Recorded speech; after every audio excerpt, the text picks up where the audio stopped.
This is going to be a great conversation. Not only because he's just engaging. He's engaging as all get out. But his Patriots are atop the AFC East, and there's always a fun conversation when the creator and star of Netflix's F is for Family joins the show. The fifth and final season of F is for Family will be available on Thanksgiving Day on Netflix. Joining us right here is a man who's also getting set to go on his arena and amphitheater tour. Bill Burr, slight return. That's in parentheses. Here on the Mercedes-Benz van phone line is Bill Burr. How you doing, Bill? What's going on, Rich? Oh, I'm just excited for you. That's what I'm excited for. Just you. All right. You know what? I was listening to that conversation about Russell Wilson going. Yeah. I always love that whole thing. You're going to get 2 first-round draft picks, and everybody gets, oh, boy, like that's a lock. If you go through all the number 1 draft picks throughout history, most of them stink. So you're going to give up a proven guy to take a shot at these other guys. And if you've noticed, Bill Belichick always traded away his first-round draft picks and got more in the second round. The guy won 6 Super Bowls doing that. So I think number 1 draft picks are overrated unless you need a quarterback or some superstar position. There's a guaranteed guy, and even then, that's usually the first 3 picks. But if they give you like a number 12, you're talking like that's like Tony Eason number. No offense. Well, spoken like a man whose sporting life got changed by a 199th overall draft selection. That's what it sounds like to me, Bill. Yeah. That's what that take sounds like to me. I kind of seen the best since Paul Brown to do it, and that's the way he's been doing it. So I think that would be a steal for the Giants if they could only give him 2 first-round picks. Well, it would be more than that. That would be guy. That would be open. That would be the opener. That would be the start of it. But I understand what you're saying. That would be the appetizer.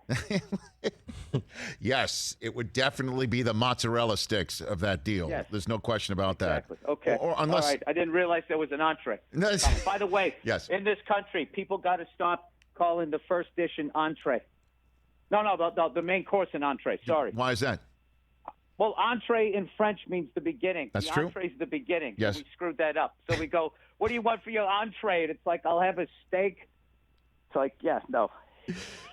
So, are you standing for the French? Is that what that is for? I love the French. If you've ever been to Paris, they've earned their arrogance. All right, and we always show up in our basketball shorts, going for my entree. I'll have the duck, and they just look at us like we're you got to make an effort. You know what I mean? If you just make an effort, they're really cool people. Yeah, they just want you to actually. I love the entire Mediterranean. Palestinians, Israelis, that doesn't make sense. It's like in Alabama and Auburn. But I like them both all the way through Spain. But I don't think France is, I guess it's a little sliver on the Mediterranean. Yeah, that's right. Look at you, Bill. You know you're. Maybe a little sliver. It's the a little French sliver. Riviera. That's right. It's right there. Isn't that where you put your fancy TV star toast during the wintertime? I can see you on a yacht putting sunscreen on top of your head. Yeah, drinking the Domaine Hot or whatever the heck they're serving there. That's what I'm doing. That's it. That's right. Bill Burr here. You know what? Hey, you earned it. And Thank you're you, living Bill. Your best like life. the French. Like all these white chicks. Like all these white chicks. They're all living their best life. You don't believe it? You can read their yoga pants. It says it right on the side. Ladies and gentlemen, Bill Burr here on the Rich Eisen Show. Okay, so what do you think of your Patriots, Bill? What do you think? I am ridiculous. This is feeling very. It's beginning to look a lot like 2001. Sorry, it's the holidays. I like the holidays. I like it too. Yes. Where we got this, starting to look like really good defense, and then we got this rookie quarterback. Like, who is this guy? This guy's he's not messing up. If there's nothing there, he doesn't take a sack. He throws it out of bounds. He keeps getting better week after week. And the only thing that scares me is kind of what you knew was going to happen. At some point, KC was going to right the ship. Everybody was just saying they were a bad football team, blah, blah, blah, blah, blah. And all of a sudden, it's not a good-looking record, but they are in first place. And they've been to the last 2 Super Bowls in the AFC. So the big thing for me is explain to me what is happening in Buffalo, because I was taking them every week, double-digit favorites, and they were covering. And then they just started to nosedive. They lose to Jacksonville, and then Carson Wentz lights them up in their own building. That's a great question. What is going on in Buffalo? That's a great question. I do not know, and they appear to be ready to be plucked, to use the phrase of the holiday. And here come the Patriots just in time. Like, the time to get New England was first 6 weeks of the season. That's when you wanted them. Right now, I don't think anybody wants a piece of them. I do not know. We're going to see them on Thanksgiving night against the Saints. They should win that game, as that's the sort of a hedging way that we talk in the NFL media world, is they should. Thus, I can't be held responsible if they lose. Because Jameis Winston's out, right? Well, pretty much. Trevor Simeon's not scaring the Bills. I'll tell you that. And so. Well, I'll tell you, he scares me. Well, here's a deal. Here's a deal. You're right. They do look like 2001, and where the entire year it's like, yeah, but I guess Bledsoe will come back eventually. There is no Bledsoe in the equation. That's the only part of this that does not appear to be a mirror of 2001, where everybody thinks it's not going to happen, and then all of a sudden you're picking confetti out of your hair. And and all the ESPN guys used to say back then, they said we were a boring team. And we won 3 of the last 4 Super Bowls, and somehow we were like this boring team. Right. And I tell you, if you got to pick a guy, you got to go with Peyton Manning. That's what they kept saying. But saying that used to bug me. I haven't said that though, Bill. I've been on the Patriots for quite some time this year. I've been on them. Look at you flipping like a politician. I bet I can go back. I bet I can go back to 2001 when we both had a hairline. I bet you said some things. Well, no, I was sitting there on the set of Sports Center talking about the Michigan man. I have that sort of soft spot. I've got that right there. But I was talking. By the way, yeah. Are you bracing yourself for this game this weekend? I mean, I feel like the destruction of Michigan by Ohio State started last weekend against Michigan State. It's just the Big Ten. What is annoying me the hell out of Ohio State? They haven't played anybody. It's not their fault the Big Ten stinks, but the only team that they've played is Oregon, and they got their butts kicked. And they're in the playoff every year.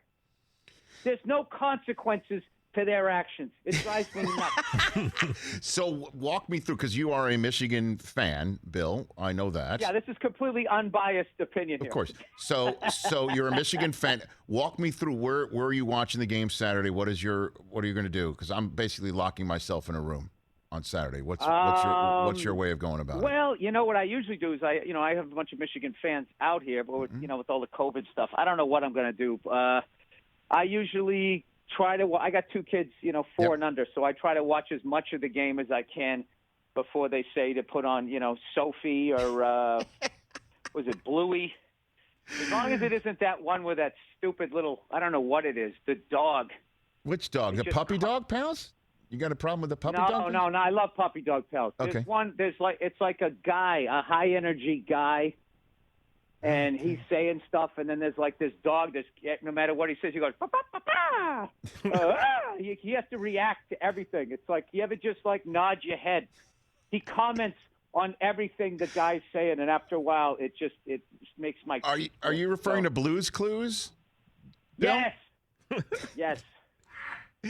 I thank God that's been out of my life for a long time, as has Caillou, which is the most miserable cur on the planet that Canada's ever foisted on the rest of the world. I believe that. The worst. I wouldn't want to talk to somebody named Kyer. Caillou, by the way. Caillou. Just avoid him like the plague, sir. Caillou. That sounds like one of those new names. All of our names are going away. Bill, Rich, Mike, Steve, gone. That's like 2 generations ago. Like Hunter, I think, is an old name at this point. Oh, my gosh. All right, so you're going to be locking yourself in a room trying to avoid Blue's Clues. Oh, my God. This is what I'm going to do. I got a great cigar. Okay. And I got myself some root beer because I can't drink anymore because, I just did it too much. Mm-hmm. Oh, the last time I ever drank was 3 years ago watching the Michigan-Ohio State game. I remember I was drinking this rye that was amazing, Kentucky Owl. I looked at my buddy and I said, I'm never quitting because it was that delicious. And then the next day I woke up, I was like, I should take a break from this. So, usually Michigan-Ohio State rivalry for Michigan fans drives you to drink. It drove you to sobriety, huh? You went the other direction. How about that? I got a weird thing like that. Like I don't know. I just wake up, I look at my actions, and I'm like, maybe I should stop doing that for a minute. Then I tried to go to like New Year's. Then I tried to go to my birthday. Then I tried to go birthday to birthday. And then it was so hard to quit. I was like, I don't want to have to quit again, so I just sort of stopped. All right. I don't know. I'll wait till my kids are out of the house, and then I'm coming back strong. Like, remember when Jim Brown came back on the Raiders? That's going to be me drinking. That's it. Bill Burr here on the Rich Eisen Show. F is for Family, 5th and final season, just in time for Thanksgiving Day on Netflix. Fun stuff, brother. So yeah, that's it. And then that whole series is wrapped. And I want to thank the great Mike Price from The Simpsons for being the captain of the ship all these years. Everybody at Gaumont, Netflix, all the voiceover actors, all the writers, everybody, editors. I learned so much doing the show, and we all had a blast. And thank you, of course, first and foremost, to the fans who watched it. People love it, brother. Patty Lupone and Neil Patrick Harris joining the cast this season. Who do they play this year? I would tell you, but that I can't, like. I mean, Okay. It's just like The Mandalorian, but the cartoon version. I can't tell you what happened. Well, I was going to ask you about The Mandalorian. You coming back or what? Come on now. Come on. I'm not allowed to say any of that stuff. Come on, Bill. They left us. They left me in the woods on some planet far, far away. I know. I don't know. Can you figure out a way to bring me back? Of course I can. They could do anything. You know, I would say who they brought back at the end of season 1, but it's a spoiler alert. I don't even want to go there. You know what I mean? Like, they can bring anybody back. They can bring you back. That's why I like watching sports. There's no spoiler alert. After you got like 24 hours to watch the game. Although Larry David was on the show, Bill. Larry David was on the show last month, and he said that he gets upset when somebody sends a text about a game that's happening that day, and he said you should always assume tape, even for live sports. I told him. No, I agree with that. I agree with that on the day of, but the next day, that's on you. What about the day of? You just, and you don't even say, you don't even allude to what's going on. You just say, "Are you going to watch the game today?" That's it. You got to say that. You don't even say, "Are you watching this?" Yeah, but if Michigan does well Saturday, of course I'm going to text you. What am I supposed to think? You're on tape, really, during the Michigan-Ohio State game? Should I assume? No, the exception is a game that big. Okay, so then. You know what I mean? No, okay. It's like a regular season. Especially like the teams where they got like 80 games or 162 games in a regular season. Mm-hmm. Those are the ones you kind of tape, and everybody gets to bed or whatever, and then you're downstairs, in your pajamas, and you put it on. You know? All right. And then your buddy texts you, just going like, "Big win for the Sox, huh? Am I right?" But this thing, I'll still watch the game. I don't care because you're like, oh, good. I like a game with a happy ending. You die hard, man. Okay, and then Bill Burr presents Immoral Compass. That is on the Roku channel. A dark psychological thriller comedy series is what it says down here. Yes, Bill. And it's actually, I'm getting way too much credit on that thing. Why? I'm the beautiful face of it. That's why I keep getting the credit there. Well, you're on the Mandalorian, Bill. You know what I'm saying? Of course you're going to get credit. Barely. Come on. No. Immoral Compass is Tyler Falbo, and that's a name. Remember that name. Okay. All of those, you got to watch that show. Those dark little movies that he writes and everything, him and his friends, are absolutely hilarious. The way he shot them is amazing.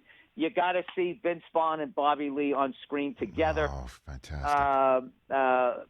Marilyn Rice Cub, Al Madrigal. There's so many great people on that show, but the writing and the directing by Tyler Falbo, the creator of the show, I can't even begin to tell you how amazing it was to work with this kid. He's going to do awesome, amazing things in this business. Okay. And then your arena and amphitheater tour across North America throughout 2022. And people can get tickets. That's right. Through where? On you got a website for that sort of thing, Bill? Or what do you got for me on getting tickets? I think it's, Ticketron, Live Nation, whatever the hell. Whatever. I mean, I put them on my website, but then they always push my website down. So I know my role in the business. You know what's funny? I'm playing where the Canadians play. Mm-hmm. So you had the pre-sale password was Go Bruins. Come on. You know what? I should have made it Marchand, because then I probably wouldn't have sold any tickets. I couldn't go that far. So I just had to say Go Bruins. Oh, that is funny, man. That is funny. Yeah. All right. So do we screw it? Do we see you in Better Call Saul? Do you come back for that too, Bill? Come on. Listen, you're not allowed to say any of these things, okay? But you're bringing up some of the best shows on TV. So, I mean, the chances are, they got a lot of talent over there. Okay. All right? So, So that's a yes. Okay. Same for The Mandalorian, right? That's a yes too, Bill? Come on. You're fine in the business. They're not going to blackball you because you're saying, yeah, I'm in the Mandalorian. They absolutely will. You know how disposable I am? Just think of how many good-looking guys with abs did something stupid, and they're not even there anymore. I'm a bald orange man. I have to keep it secret.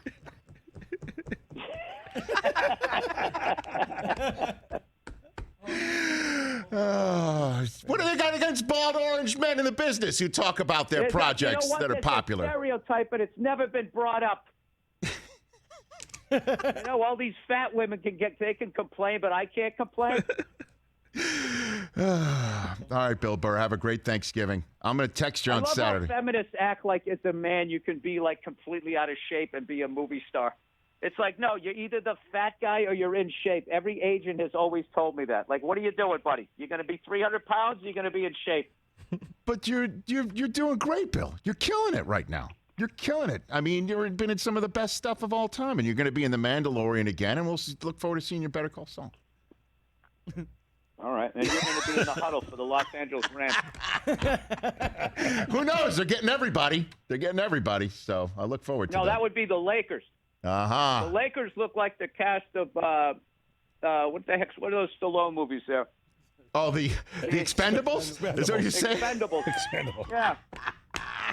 They're doing the expendable version of the NBA team. The Expendables. That's fantastic. We got to make that. Somebody's got to make that mock movie poster for that. All right, Bill. You take care of yourself. Have a great Thanksgiving. All right. Right back. Hey, Rich, you take care of yourself. Thank you, Bill. I appreciate that. I care about you. I care about you. Bill Burr, everybody, right here on the Rich Eisen Show. At Bill Burr on Twitter. At Wilfred Burr on Instagram. Hey, you watched all the way to the end. Thanks for that. Watch more right here.